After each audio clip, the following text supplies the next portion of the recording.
This cannot continue. There will be either peace.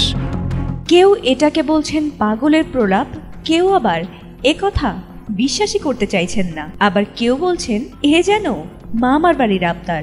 ট্রাম্পকে নিয়েই এখন যত আলোচনা সমালোচনা, এমনকি হাস্যরস, কারণ নিজের খেয়ালে চলে বরাবরই অদ্ভুত সব কর্মকাণ্ড করে সমালোচনা ও হাস্যরসের জন্ম দিয়েই চলেছেন মার্কিন প্রেসিডেন্ট ডোনাল্ড ট্রাম্প। বিশ্ব দরবারে ট্রাম্প এক খ্যাপাটে ও খামখেয়ালি নেতা। তার পাগলামি এবার আরও উস্কে দিতে নোবেল পুরস্কারের জন্য মনোনীত করে বসলেন এক মার্কিন আইন প্রণেতা, আর তাতেই যেন হাস্যরসে এবং সমালোচনায় মজেছে গোটা বিশ্বের মানুষ।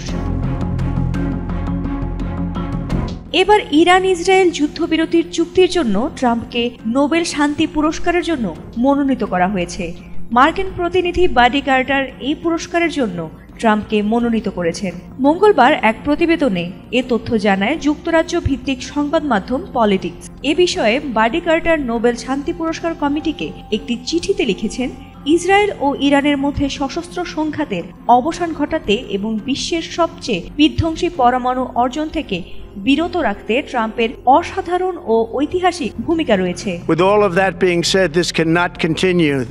তিনি চিঠিতে আরও লিখেছেন, ট্রাম্পের কারণে দ্রুত সময়ে ইরান ইসরায়েলের মধ্যে যুদ্ধবিরতি হয়েছে, যা অনেকে অসম্ভব মনে করেছিলেন। ট্রাম্প এখন আন্তর্জাতিক শান্তি বাড়াতে যা করছেন সেটির জন্য তাকে নোবেল শান্তি পুরস্কার দিয়ে স্বীকৃতি দেওয়া প্রয়োজন। যদিও ট্রাম্পকে নোবেল শান্তি পুরস্কারের জন্য মনোনীত করার বিষয়টি এটিই প্রথম নয়। এর আগে ক্যালিফোর্নিয়ার রিপাবলিকান ড্যারেল ইসা চলতি বছরের শুরুতে ট্রাম্পকে পুরস্কারের জন্য মনোনীত করে যুক্তি দিয়েছিলেন যে তার 2024 সালের নির্বাচনী জয় বিশ্ব শান্তির ওপর আশ্চর্যজনকভাবে কার্যকর প্রভাব ফেলেছে। এরপর ডোনাল্ড ট্রাম্পকে 2026 সালে শান্তিতে নোবেল পুরস্কার দেওয়ার সুপারিশ করার সিদ্ধান্ত নিয়েছে পাকিস্তান।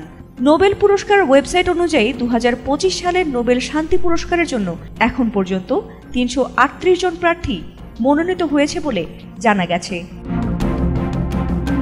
ফাতিমা সুলতানা, এটিএন বাংলা।